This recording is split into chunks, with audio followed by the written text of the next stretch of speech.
It's a pleasure for me to be giving the Leon Levy Lecture on biography. Particular pleasure because Leon and I were friends.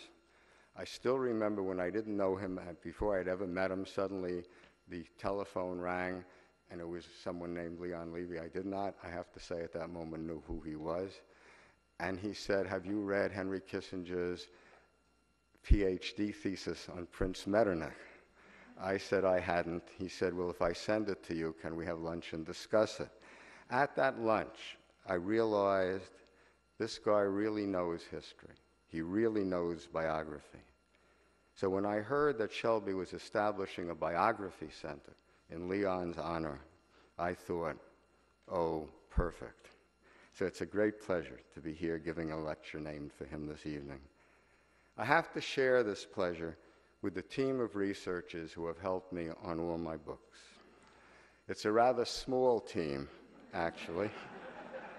In fact, it consists of only one person. She writes her own books, of course, but she always finds time to help me with mine. I'd like to say thank you to the only person I've ever been able to trust with my research, the whole team, Caro. Please join me.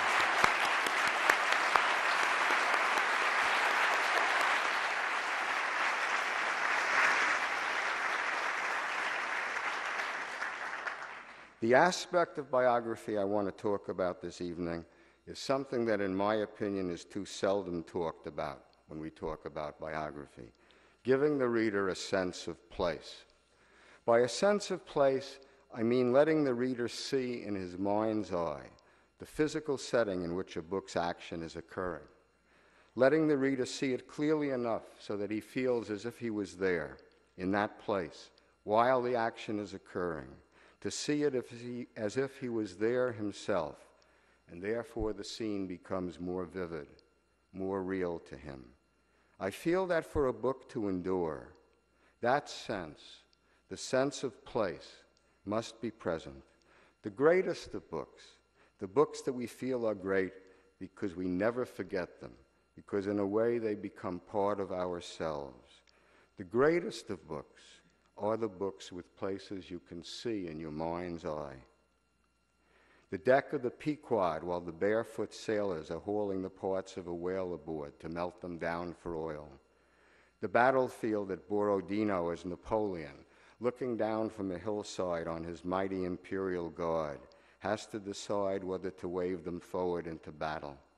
Miss Havisham's room, the room in which she was to have been married, the room in which she received a letter that told her that the man she loved wasn't coming, the room with the clock stopped forever at the minute at which she got the news, the room with the wreckage of the wedding feast that has never been taken away. Now, as you have probably noticed, the three books I have mentioned, Melville's Moby Dick, Tolstoy's War and Peace, and Dickens' Great Expectations, are all novels, works of fiction.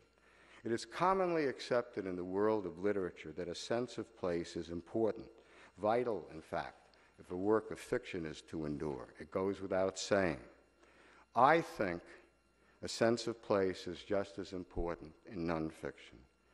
That is, I must say, part of a belief that I have, that the entire quality, the entire level of writing, the sense of place, and not just the sense of place, but also the choice of words, the finding of the right word, the perfect word, le mot juste, the precise best word, the finding of the right rhythm to put the words into, is just as important in nonfiction. I feel that for a work of biography to endure, the quality of its prose must be on the same level as a novel that endures.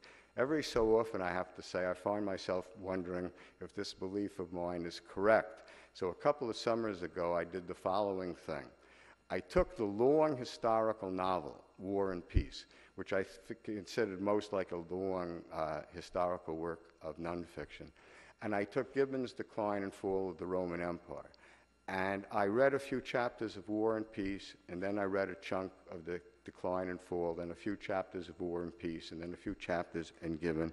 And I found out that, in my opinion, that was right. In both those works, the quality of the prose, of the writing, is at the same level. And therefore, in my opinion, part of what makes a book endure is a sense of place. Now, if that goes without saying, because it is accepted and understood about fiction, if it goes without saying that a sense of place is vital, crucial in fiction, that is not the case with biography. A sense of place is very seldom mentioned in any reviews of biography, for example. So I decided to take this opportunity to talk about it tonight, because in my opinion, it's something that needs saying. Because biography is not just about facts. The base of biography, the base of all history, of course, is the facts. It's always the facts. You have to do your best to get them right, to come as close to the truth as possible. But once you have them, I believe it's important not just to get them down on paper. It's important to make the reader see the place in which they're happening, so they can see the scene and be involved in the scene. If you see the scene for yourself, in your mind, then you can understand things that the writer doesn't have to tell you. You can understand them for yourself.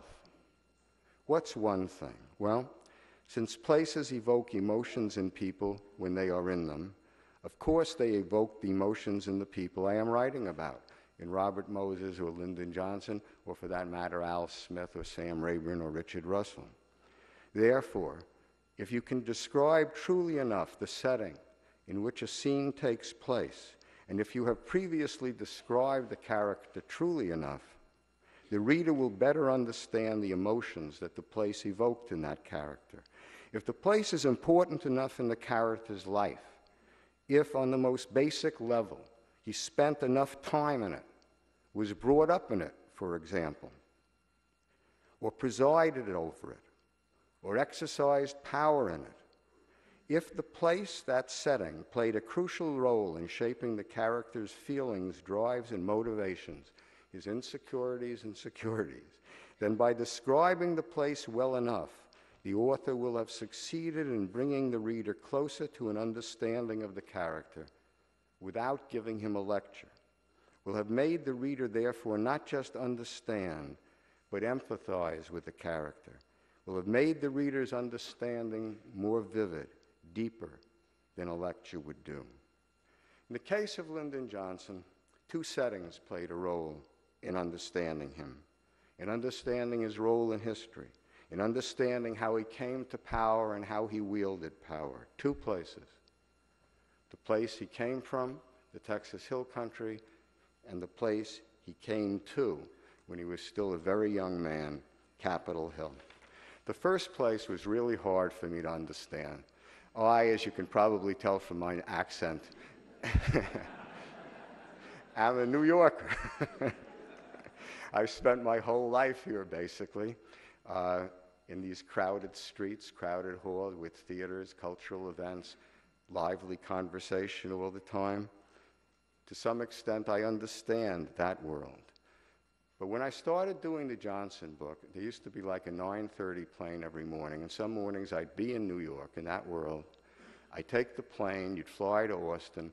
At the Austin airport, you'd rent a car, and you'd drive west into the Texas Hill Country. And on those days that I did that, I felt that I was going in the same day from one end of the world to the other. You know, the Hill Country, the geologic name for it is the Edwards Plateau. It's 24,000 square miles. That's enough square miles to put all of New England and Pennsylvania into it and still have some miles left over. It stretches west. It starts right at Austin and stretches west 300 miles. It's 300 miles of one range of hills after another. The first settlers who came there called it the land of endless horizons, because every time you came to the top of one rise of hills, there would be more rises stretching ahead. Looking back on my work on Johnson, I think I should have realized, the very first trip that I made out there, that I was stepping into a world, getting into something I really didn't understand and wasn't prepared for. I still remember you drove west out of Austin, and about 41 miles west of Austin, you come to the top of what they call a round mountain, but it's really just a high hill.